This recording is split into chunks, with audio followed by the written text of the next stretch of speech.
ভুল injection pushing এর কারণে রোগীর মৃত্যুও হতে পারে।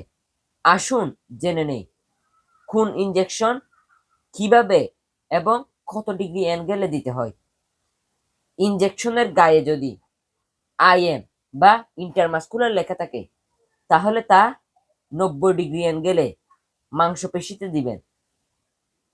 ইনজেকশনের গায়ে যদি আইভি বা ইন্টারভেনাস লেখা থাকে তাহলে তা 25 ডিগ্রি অ্যাঙ্গেলে শিরায় দেবেন। ইনজেকশনের গায়ে যদি এসসি বা সাবকিউটেনাস লেখা থাকে তাহলে তা 45 ডিগ্রি অ্যাঙ্গেলে চামড়ার নিচে দেবেন।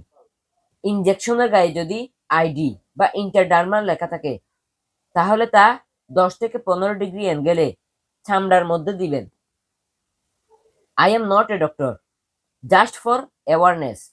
If you like, just share. शाबाश बेटा।